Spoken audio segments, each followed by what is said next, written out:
Hello folks, welcome back to World War II TV, and today we are looking at the career of James Goodwin Hall, an important figure in aerial reconnaissance in the 8th Air Force, but actually an important career beyond that, and I advise you to get the book when it is available, and I will tell you right now that you can sign up for my guest Substack in the description below, and then you'll get the information about when the book is out. But anyway, Doug is Colonel Hall's grandson. And we will look forward to speaking to him about his grandfather. And, as you know, folks, we've talked about aerial reconnaissance before. We've talked about the 8th Air Force before. We've not talked about this particular colonel. So that's why we have Doug with us. So good afternoon, sir. How are you today? I'm very well. Very excited to be on your program.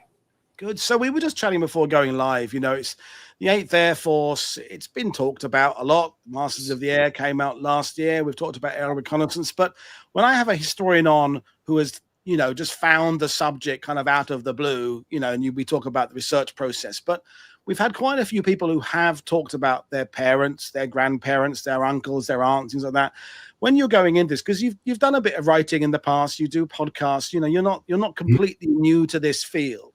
Right. How do you retain that kind of balance between reverence for someone who's in your family, who within your family is clearly a hero and inspirational, but also the rigor of studying a figure and kind of being objective? Yes, very good question.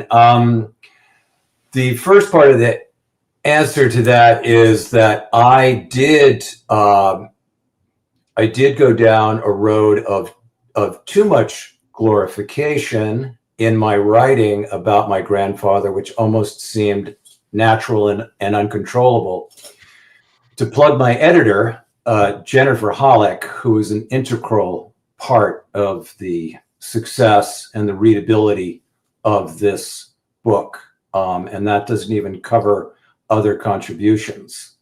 She was the voice in my head, and regarding the glorification which would come naturally to any family member who's trying to research and write a book about something as close as a grandfather's military career in World War II, you will find yourself overstating, praising. And she told me, as she was very direct, which I appreciated, Doug, a little antenna needs to go off in your head when you start using these different adjectives too many times.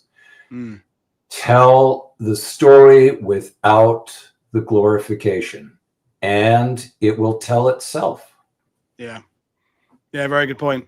And the fact that no one won the war on their own. Everybody's role, however important it was still only part of a system. And as we'll get into today, aerial reconnaissance is one of those aspects that is inherently a team effort. It's people flying over danger zones, but it's also all that technology, the ability, and the assessment. I mean, coming back with loads of photos is pointless, and there's people there who know what to look for within those photos, and then the people who can then extrapolate that and give that information to the planners and the advancing army. So it's all part of that big war that we talk about on this channel so often. You're one part of an incredibly important chain.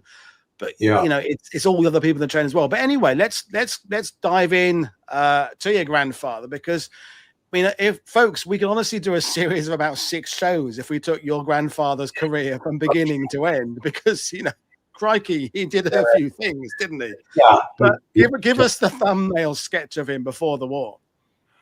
So the thumbnail sketch is he will enter World War I, and he will find his way into the very beginnings of the flight training program.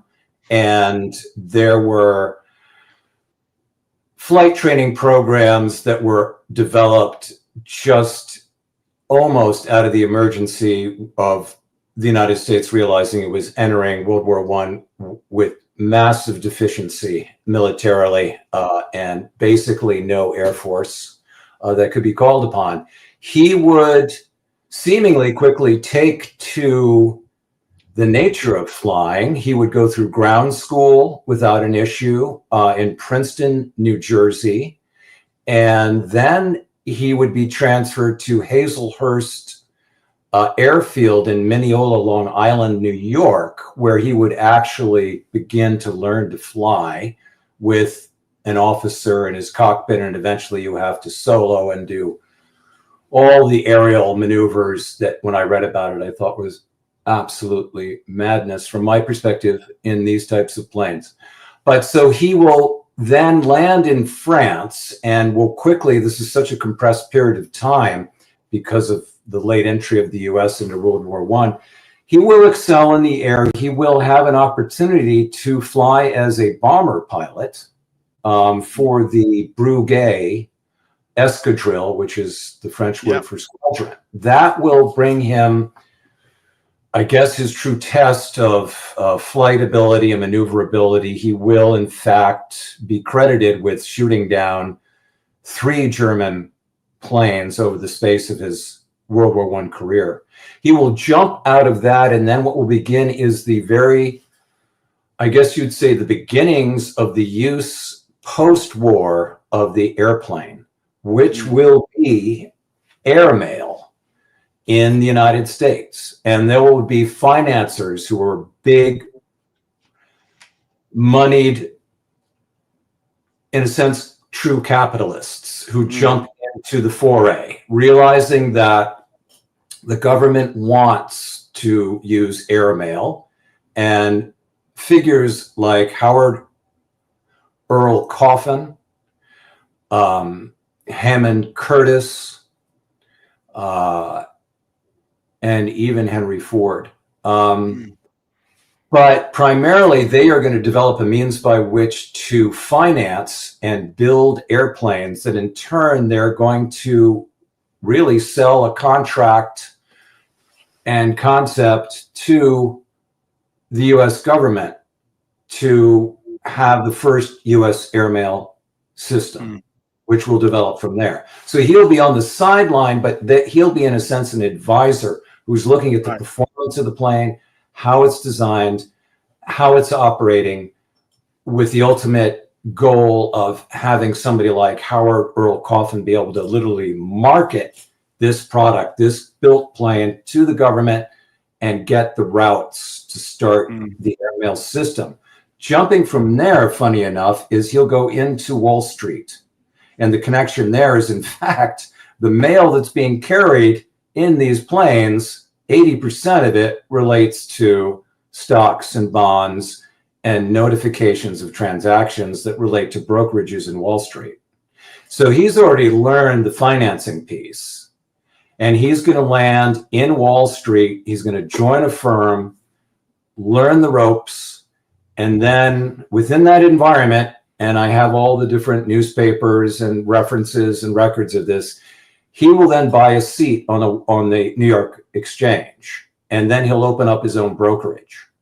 And this, again, is such a compressed period of time. This is literally a matter of a few years. He will then be a part of the market crash in 29 and somehow escape without seemingly having lost his fortune. And then he will jump into what then has developed as the commercial route-to-route competition, where pilots, for thrill, for money, for hopefully circumstance with a company, before we had TWA, Eastern, or any of our professional and commercial airlines, he and others are going to compete with routes from New York to Chicago, Chicago to Washington, D.C., New York City to Philadelphia and back, and each one is going to compete with one another for the shortest time of the route. And then they're going to be entering national air races. So this is another compressed period of time. We're talking about 1930, 1931, 1932. He will then leave that environment, and almost coincidentally, he'll have also helped promote the anti-prohibition movement by flying an airplane that has banners on it, and he'll represent a branch in Washington and New York City that promotes politically the removal of prohibition of alcohol. So he again will be treated in the newspapers as the slogan master, the flying broker per se.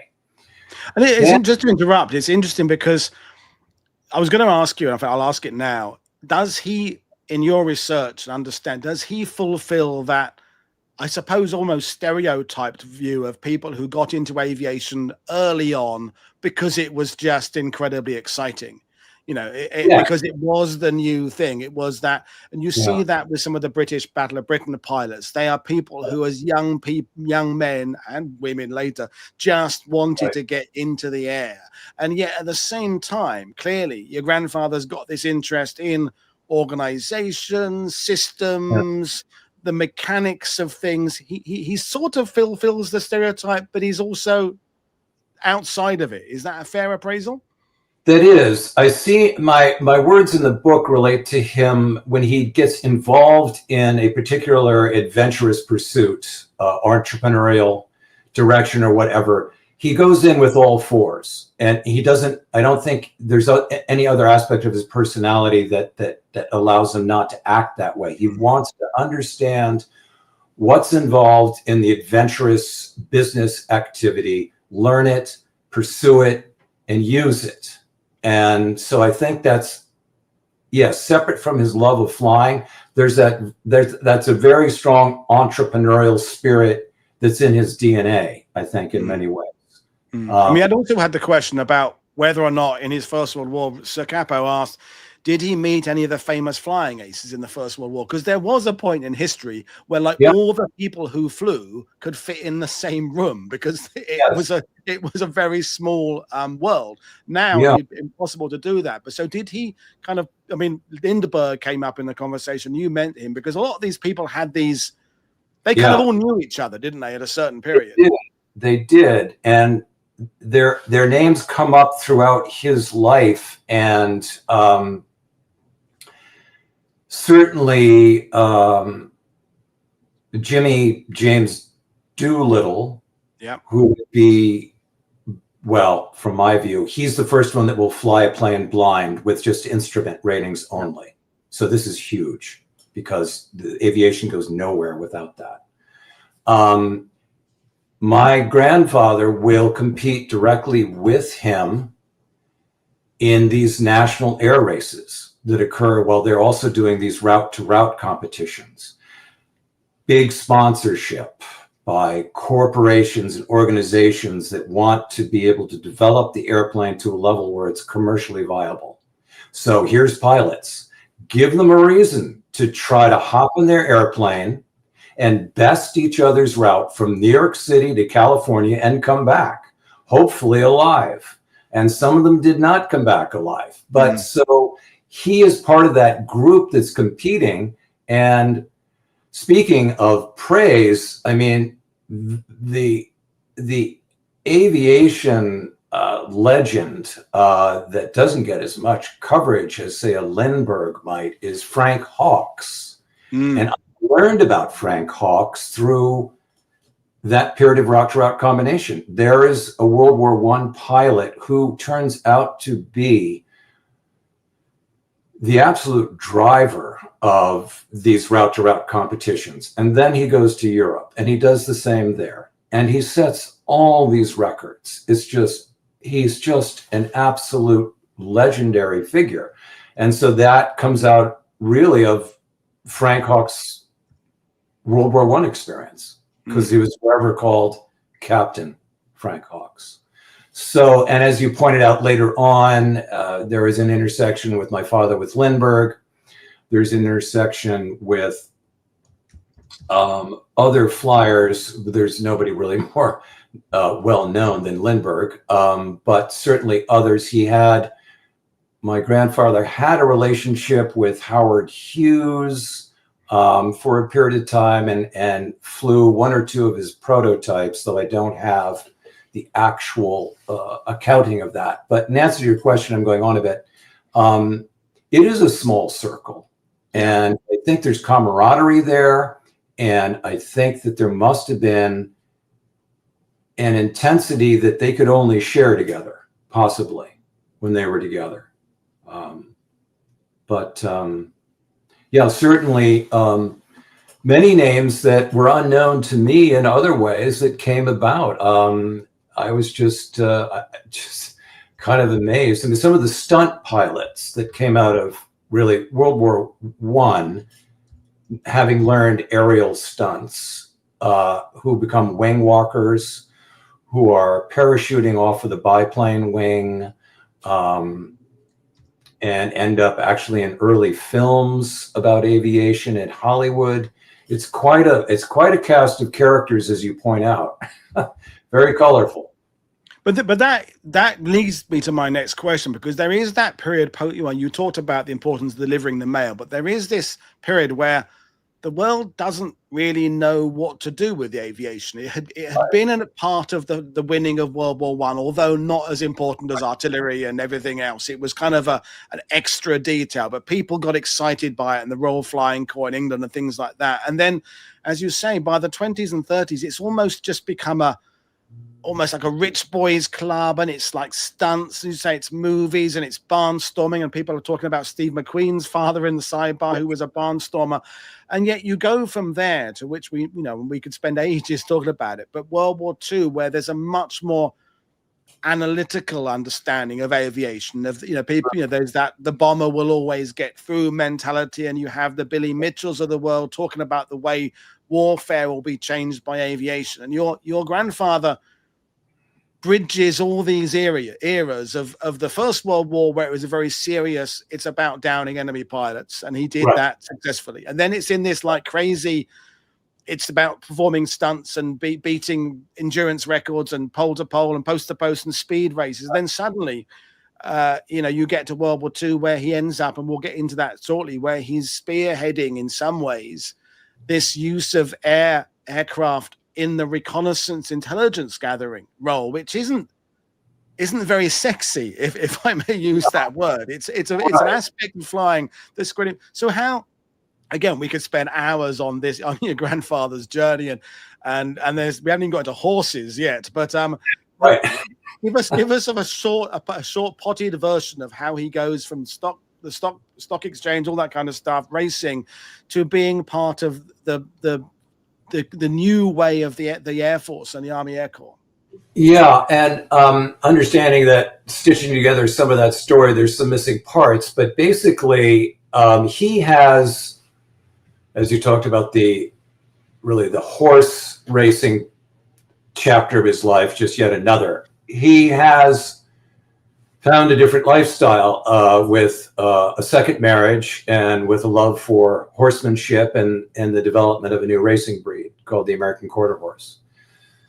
Again, time and history don't wait to interfere with your life. So the best I had was, I have letterhead, as he was the first treasurer of the American Quarter Horse Society, leading up to the point in time where he's writing a letter, in essence saying, I'm being called to Washington to be a part of advisement. I'm being called to the following location to help with possible preparation for war breaking out in Europe, etc. So that's really the best stitched transition that I have. And then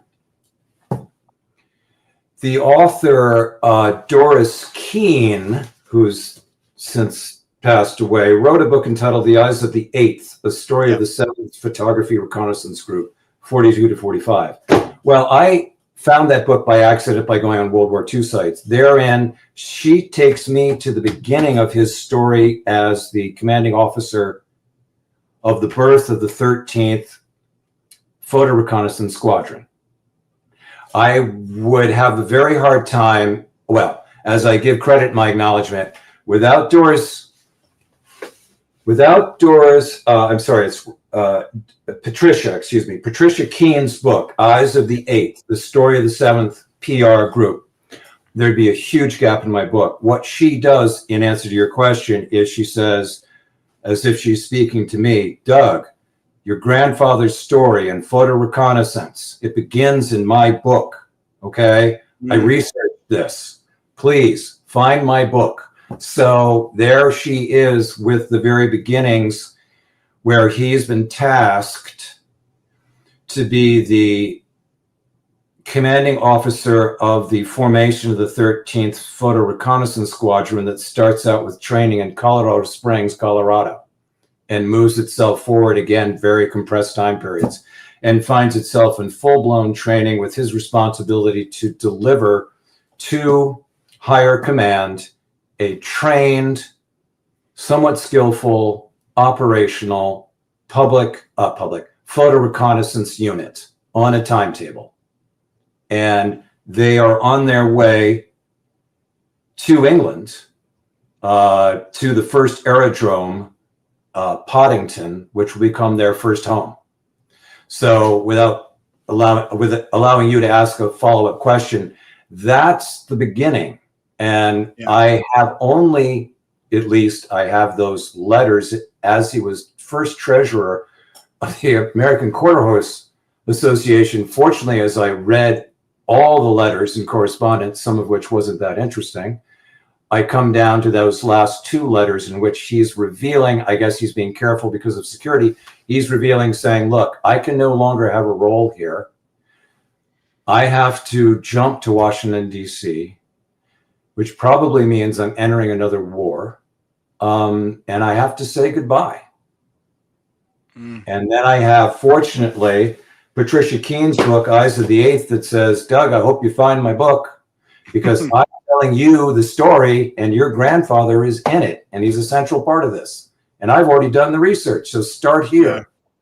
So that's what helped me enormously. And I'm assuming, you know, we get this when we're talking about the formation of units like the Commandos or the Rangers. It's about who you know. It's about when someone has this idea, being for the War Office or the War Department, depending on which side of the Atlantic, someone is tasked with an idea and they think about who they know in their address book, basically, who might be able to help. And the thing is, we said, the Doolittles and the Ira Akers of the world, they all knew each other. They'd all had the, you know, he would have known all these people. And so at some point, we can only assume they think, right, we need to do this photo reconnaissance thing. We need to build a department around something. We need to build that.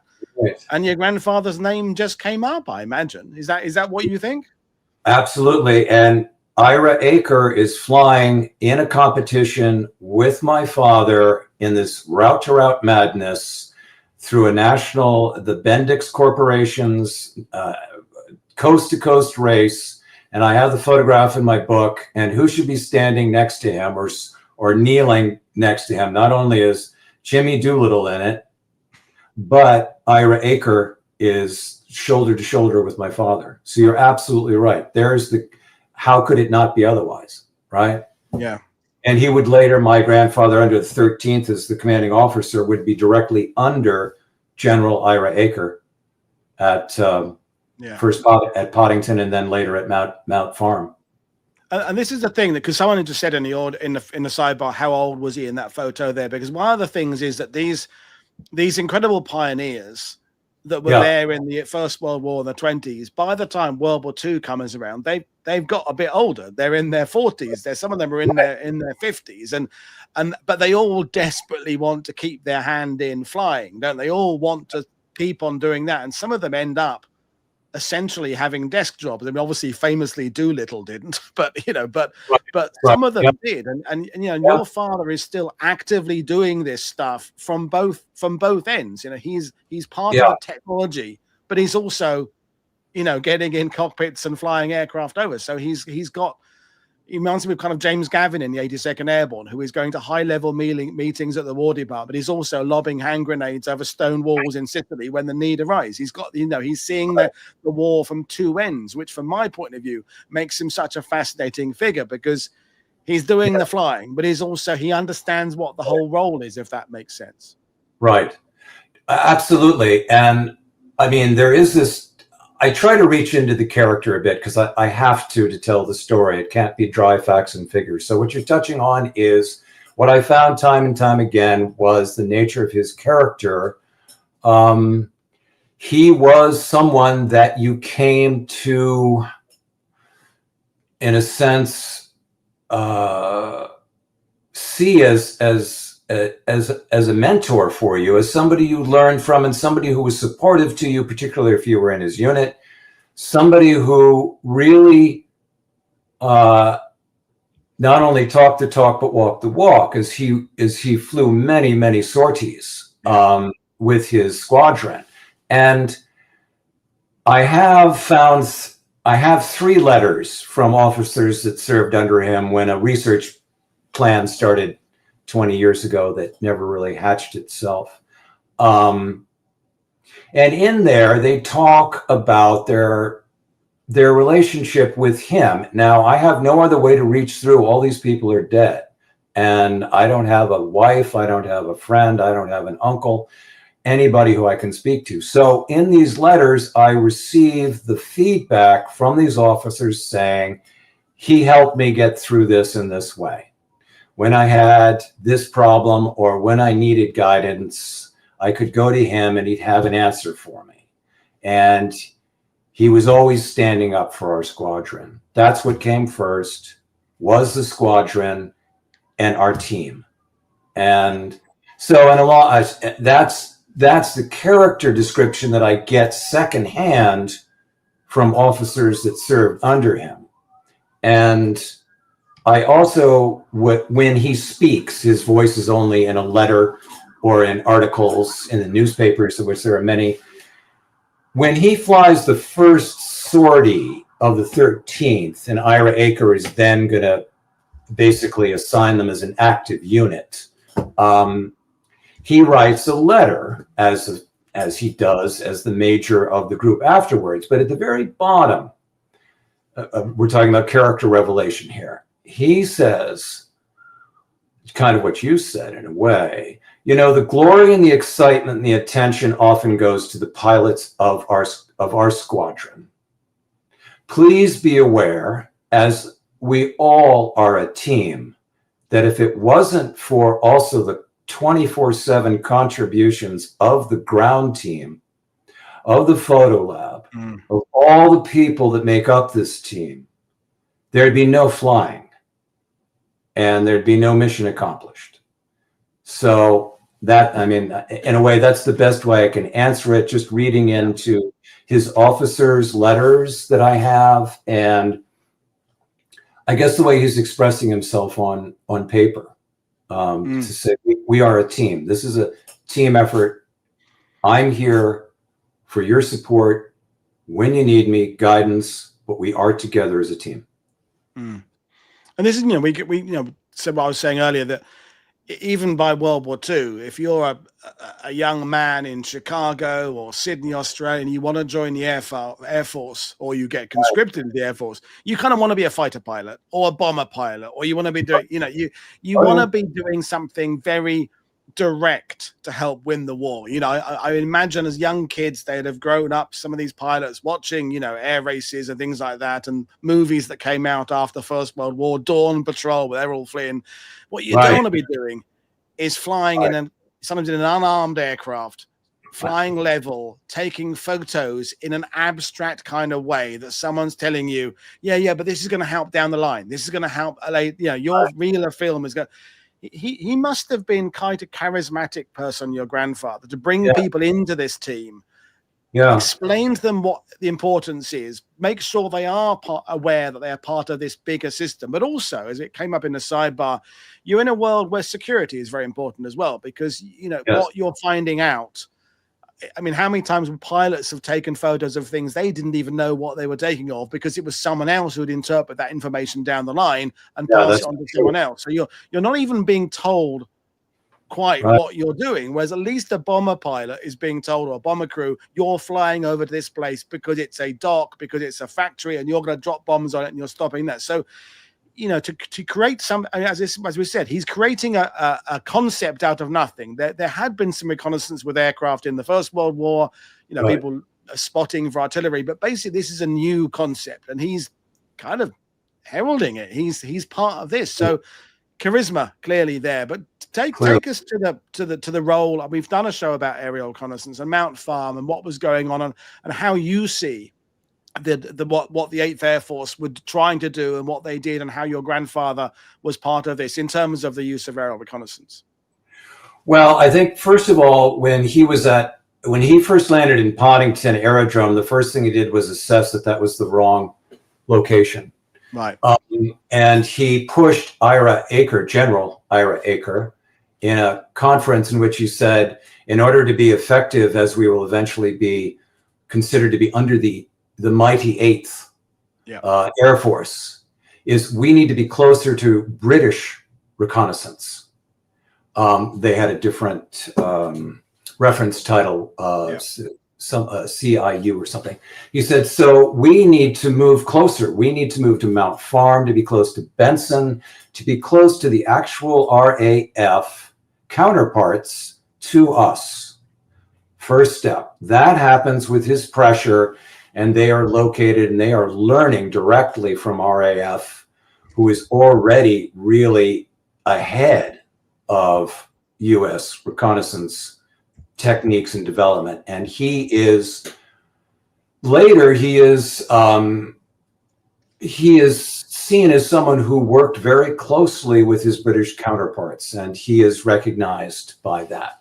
So non-glamorous to a certain degree, yes, but no doubt it must have been quite challenging and serious matters for his pilots in the air. I think when I hear him talk to the press, I hear him tout the accomplishments and the important strategic nature of the photo reconnaissance results of images that they're getting and the difference it makes in specific battles. So in answer to your question, maybe that is also, in a sense, fed back to his team. I mean, there are hard results that relate on this intelligence. And in answer to your question, he was thinking in terms of always being prepared in interviews, and I have several in the book, where he basically had hard and fast evidence and answers to questions as, show me the evidence of the effective use of photo reconnaissance. And he would say, okay, which example do you want? I will start with the following. I will start with Tunisia, okay, which was held by the Axis. I have defined evidence of strategic PR photos that we took there that showed where the gunnery was, exactly where the gunnery was, and we knocked them out in 48 hours. And we took Tunisia. I can give you an example of a major German battleship that was heading up the coast of Norway to take out more Allied supply lines as they were trying to get to Britain. And I can show you exactly the photographs that we took that absolutely identified the ship down to the detail of an antenna and where you would logically drop your first set of bombs. And the British took that battleship out before it even reached its first destination off the coast of Norway. So that's kind of a backwards question. I know what you're saying, though, because a lot of these pilots are saying, am I making a difference? I mean, I'm up there shooting German planes down, and he's saying, yeah, I'm touting your story. Every time I get an opportunity in front of the press, in front of the general, in front of everybody, I'm saying, here's where we make a difference. These photographs, and as you said, sometimes the reconnaissance pilot comes back and goes, are you telling me that I delivered you an important image? And they're saying, yeah, you can't read this, but what you just showed us is this rubber plant that we've been looking for, that makes rubber, which makes tires for tanks and other equipment that Germans are using. And we need to take out all their rubber plants. So here's a start right here. We're going to take this out. You brought us the photograph. Now we know where it is. So you're right. And it strikes me, he must be a good salesman as well. He must, because he's got to, we have it with things like the ultra and the code breaking, is that it seems obvious to now that it was an asset that would help win the war. But when some of the generals and senior figures heard about it initially, it was pie in the sky stuff. It was, they were traditionalists. It was, no, we find this out by other means. We'll interrogate prisoners. And obviously aerial photos, it seems obvious to us they would give an advantage. But as you say, someone had to prove the worth of it, because there is that risk reward element. Because if you're sending aircraft over a place to take photos of it, the enemy might see your aircraft flying over a place and may assume they're taking photos, which may alert them that the area is interesting to you. You know, that there is some reason why you're flying a Mosquito at effectively fairly low altitude over a place there. So you can understand at a high level, no pun intended, why some commanders might think it's too risky. We can't show our hand by this. And folks, if you're watching this, we're talking about hundreds of thousands of photos taken of just Europe alone in World War II. It isn't like a few dozen sorties in the war. They were out, these units, the PRU and the Americans, daily taking thousands and thousands and thousands of photos, and not of repeatedly of the same places, so that you would build up the picture of what's been changed. They've built a new runway there. There's a new wall gone up there. Hence, they discovered Constance Babington Smythe, that came up in a sidebar, discovered the V1 and V2 sightings like that. So there's your grandfather there pointing to an aerial photo. So clearly at that point there, he's in his Class A's. He's demonstrating to someone what his role can do, what photo reconnaissance can do, and we've done this. So give us the story of this photo, if you wouldn't mind. Well, partially, this photo is again a dock in a harbor, and in France, with the U-boats being, the German U-boats being housed in these cement coffins. Yeah. He is tasked with getting the photographs that's going to allow what turns out to be multiple bomb runs just to break through these cement coffins to kill the U-2 boat. So part of the task, and also I guess part of the aspect of troubleshooting that comes into his role, which is not to take it away from the team, which was troubleshooting all the time, is to say that when they first took to the air, there were problems immediately. So they lived in the theory of problems are the mother of invention and resourcefulness. So camera lenses were warped, had to be reground, reassigned. Danger factor, there was so much radio frequency interference that pilots in the air, PR pilots in the air, who are flying a unarmed defenseless plane, can't really hear the transmissions that they need to hear. And so that had to be addressed. And then they have to fly at a lower elevation because the plane, the F5, the first round, the first generation of the F5, is problematic. It has mechanical problems. So I think in addition to the charisma, and I'm going a little bit off the question, but he is having to, in many ways, keep the spirits up of the photo reconnaissance operation, because they are actually experiencing a lot of very difficult circumstances that are also increasing the likelihood that the plane is going to get shut down. And so there is that aspect, along with selling and marketing really to your pilots, saying you are making a difference. I can show you hard evidence of where your photograph has given us the identification that we needed for this particular target, and now we can bomb it. Also saying, I'm going to fly sorties with you. Okay, I know the F5, the first generation, has got mechanical problems. I know that's very serious because it threatens us in the air. We're going to do this together. We've got to back up the 8th.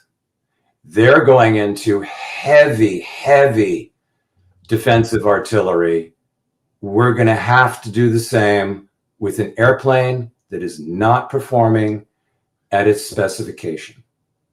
So I don't know. That's kind of and that's worth extrapolating or adding on, because, you know, the 8th Air Force, like so many Allied formations, had teething problems, and it came through to be an incredibly effective force, like Bomber Command for the RAF and the Canadians. You know, started off and then things didn't go as well, and then they got better again. But there was some real lack of confidence in some ways in the 8th Air Force. They weren't getting the results. Bomber Command weren't getting the results. And as you said there are these crisis moments where they're losing too many crews per flight to sustain this. I mean, we saw that in Masters of the Air last year from the point of view of the 100 bomb group. So this is where you need anything that can improve the odds. And as you say, people are working on improving the aircraft that have problems at the time. They're improving the training of the crews. They're increasing their ability to know what they do on the ground if they have to bail out. The use of parachutes is getting better, but it's everything they can do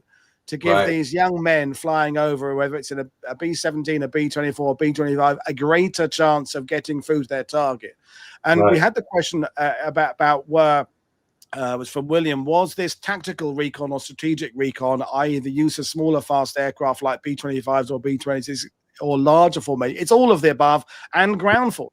William, they're trying to get information so they can give aerial photos to ground commanders. Well, the aerial recon is influencing every aspect of the war, Navy, air, ground, isn't it? And so those having someone and a team of people at the beginning who are getting to grips with this and making it better and proving results, we can't underestimate what improvement that had. So, the fact there are these photos is fantastic. So do you know of anything particular that your grandfather did? You talked about having to, change the lenses and things like that. Are there any, because he has been there, he's been in combat in the First World War, he understands speed.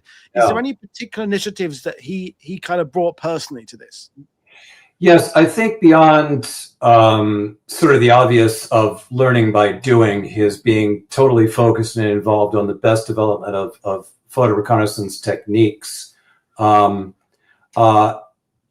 As the war progressed and we had D-Day invasion, and in a sense, Germany was in somewhat of a defensive mode, he developed the first night reconnaissance squadron, the 155th.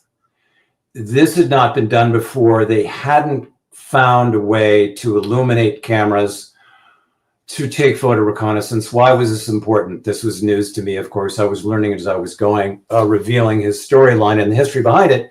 So naturally, the Germans, in somewhat retreat, cannot hide during the day. They can't hide troops. They can't hide equipment. They can't repair bridges. They can't try to repair railroad tracks, etc. Do it at night. Move the troops at night, get out, rework and connect the bridge at night, reset the railroad rails if you can. So the Allied forces at the top said, okay, task now, photograph at night.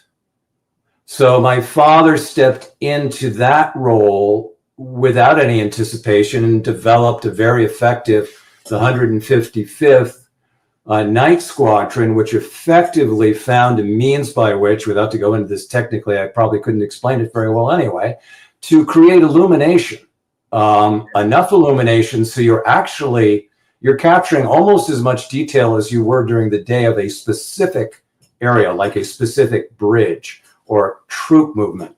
So that became suddenly giving the 9th bombing division eyes at night with a specified target. They're not looking. Here's where that bridge is. Here's where the troop movement was last night, 24 hours ago. I bet they're still somewhere in that neighborhood. Go get them. So I would say that's the most tangible example of where his mindset about development and application of photo reconnaissance. Okay. Yeah. Given a task, now they're telling me I need to provide photo reconnaissance at night. So let's task that. Let's develop it. Let's test it. Let's get it up and running, and again in a very compressed period of time. So we had several people asked in a sidebar about, we mentioned security ourselves early on, but to give you an example of the question, Ian Carr was asking, was he flying missions officially with security concerns, or did he occasionally kind of go on things that he shouldn't have been doing? Because as you say there, the more the war goes on, the more he understands of the system, the protocol, the organization, the gadgets, the tech. Right. Did he get to a point where someone just said, "Yep, that's it. You're desk bound now. You know too much. We can't risk you." But and if he did get that, did he ignore it? I mean, what rules did he have to work under that annoyed him? Shall we say? From what I know, you're absolutely spot on about that. That he was kept from the air as often as the Allied command could keep to that, because he was valuable. His angle, though, and his character is, here's his answer back, and I don't know how well it was taken. I cannot continue to ask my pilots, part of my team, to go up in the sky and to pursue these targets without me doing the same occasionally. Yeah. So I need you to open that door up a little bit, and I'm still going to fly sorties. Yeah. And you need to be aware of the changing challenges that the pilots are facing, because as we know, flying over Europe in 1942 is not the same as flying over Europe in 1944-45. The Germans are using different aircraft, different techniques, different anti-aircraft things, and as you said, yes, the nature of the war is changing. So people could rapidly be the war could pass them by in terms of what's going on there. So the fact he's keeping his hand in suggests very good leadership. It suggests that he's got a good bond with his team. And we had the question earlier, which I'll ask you, were casualties heavy amongst the reconnaissance pilots? Yes, and he actually speaks to this in a short quote. So the short answer to that is yes. They corresponded very closely to the casualties of the 8th Air Force. Right.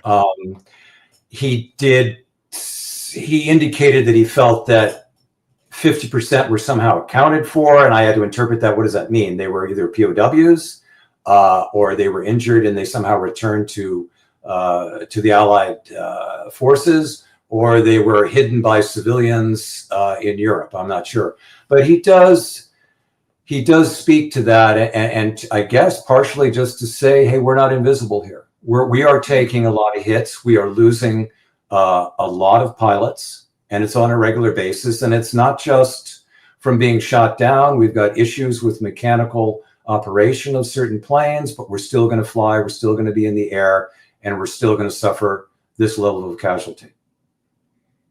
No, great answer. And, we will be kind of bringing things to an end, because I want people to go and sign up for your Substack, actually get the book later on. But the thing about you never knew your grandfather. No, he died before I was born. So, because his post-war time was quite brief, alas, wasn't it? So, do you want to kind of sum up what happened to him after the war? Because, I mean, with all this background, he could have, the opportunities he had after the war, stay in flying, back to horses, back to the stock exchange, back to adventuring, the kind of world was his, wasn't it, really, in some ways? It was. And sadly, you always have regrets when you start this type of research book, to realize that there actually might have been somebody left alive that I could have met, but you can't dwell on that. So in his third marriage after the war, I understand, and from a personal side, I guess you could say it's important to me, I understand that he actually found someone who he was very happy with. He found somebody to share his life with those few 7 years that he lived after the war in New York City. How did I find that out? Through an individual who came out of nowhere when my brother was looking for one of his military commemorative rings. This fellow helped my grandfather's third wife, who I guess I would call my grandmother, whom I would never meet. And she shared with him in conversation that my grandfather was in somewhat of a reflective frame of mind, and shared a lot of stories with her about his experiences, about World War II, about his life, and that she loved that part of their relationship, is the sharing of his history. Business-wise, I tried to find more detail, but I came against some walls. He did, as you suggest, become involved in aviation development companies, how to further the design of a plane, how to make it more commercially viable, how to up its performance. So he stepped in that role, and then it kind of goes dry. I can only find the name of the company. I can't find his specific involvement with it. So I have to at least feel positive that he maybe found some point of reflection in his life, and was settled with someone who, it seems to me, was possibly a better match than the previous two marriage. But I wish I'd had a chance to meet her, but I wouldn't. It's impossible to trace that. So ultimately, since it's such a short period of time that he will live after he retires from this incredible front line responsibility at World War II, maybe someone would have said, "Hey, what, you got a memoir to write? Why don't you get busy?" But that didn't happen. Yeah, and I was going to finish with how you think. It's a crass interviewer's question, and I apologize for it in advance, but how you think he would want to be remembered, because his Wikipedia entry says an American stockbroker, business executive, pilot, and horse breeder. So it goes with financial first, and pilot gets third billing there, and yet, as you said there, he's also several wives, quite an extended family. He might also want to be known as a family man, but we're obviously World War II TV, so we've been very interested in what he did in World War II. But clearly, in writing a book about a grandfather, you're going to kind of get some sense of who the guy was.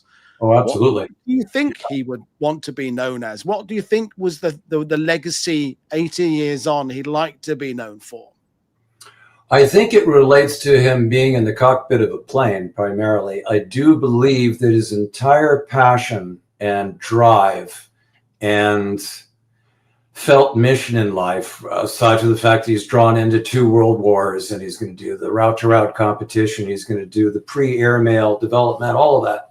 I have to believe that he wants to be remembered as an aviation pioneer, or at least part of the effort to have been enthusiastically committed to the development of aviation.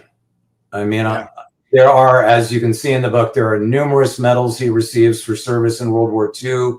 He's highly decorated as a bomber pilot in World War I. My impression of him is the medals are side effects. He doesn't need to go in and dig those out and show them off. I think, in answer to your question, is the broader picture: did I, James Goodwin Hall, contribute to the development and pioneering of the future of aviation? And that answer is yes. It is a yes, isn't it? Yeah. I have a few quotes. I mean, if we had a second interview, I could go down another trail of where I found a treasure trove of his personal effects, photographs, uniform, etc., from a first cousin who I wouldn't meet because of the family separation and the fact that my father never got really to know his grandfather. But there is a quote that I have that's sent to me from my second cousin. He's speaking to his only daughter, who he loved very much. He wouldn't see her much. And he said, I want you to remember that your father really loved and really wanted to see the development of the airplane from prop to jet. And he said, and for you particularly, I'm going to hop in to one of the prototype jet propulsion airplanes before I'm too old and before somebody's going to stop me. and I'm going to take a jet propulsion plane for a ride, and you can tell your children that their grandfather went from the prop plane to jet propulsion. So I've got that quote. That's a great quote. And as I said there, he was part of the legitimization of aviation when it went from being kind of a novel thing, but kind of just kind of a game almost, to something that now, I mean, we can't even imagine the world without flight now, in terms, of putting out fires, just and not just the travel aspect, but all the science and things that goes on with aircraft on a daily basis, and air sea rescue and paramedics going out, and it's all part of that aviation becoming just a normal part of life. And I think he's in that category of people like Doolittle, who they would have liked to have seen aviation become legitimized, but they were also, I'm sure grateful of the fact they were in it when it was something truly exciting, when it was new, when it was getting in an aircraft and just going in the sky was something that only a handful of people had done. And he almost certainly is one of the first, I don't know, 1,000 people ever to get in the air in an aircraft. Whereas we, when we get on a liner now, we're part of thousands of people every single day. So that bridging of eras, I think, is important. Absolutely. Yeah, very much so. Brilliant. So, as I said, you've got your Substack page, which I put in the links below. So give us the rundown on when the book is available and how people can get it, so people will know. Oh, well, thank you. So actually, as of today, May 6th, the book is available on Amazon, both as a hardback and as a Kindle, as in an ebook. And then June 6th, the paperback will be available, which is less expensive than the hardback. But the book is currently available as of today on Amazon.com. Brilliant. Well, I will add the link to that later on, because when I checked earlier, it wasn't quite there, but it probably is now. But Doug, it's been fantastic talking to you. And, I always like talking to people who are relatives of the people they talk about, because it just has that direct connection that makes it so real. Because sometimes when you're studying the war, it is kind of abstract, because it's so many millions of people involved in khaki, and then when it's just one person there, we can see the war through the eyes of one aviation pioneer who made a difference. And so, folks, we'll leave it there. I'm not doing anything tomorrow, because I'm not, but on May the 8th of E-Day, I'm doing a live Ask Me Anything, so you can come on and chat to me about various things, and we can acknowledge the 80th anniversary of the end of the war in Europe, but not the end of the war, because there was a few more months out in the Far East and the Pacific. But anyway, thank you, Doug. Thank you, everybody, for your views. Don't forget to click like and subscribe, buy my guests' books, because that's how they keep afloat financially. And I will see you all next time. Cheers, everybody. Bye. Thank you, Paul.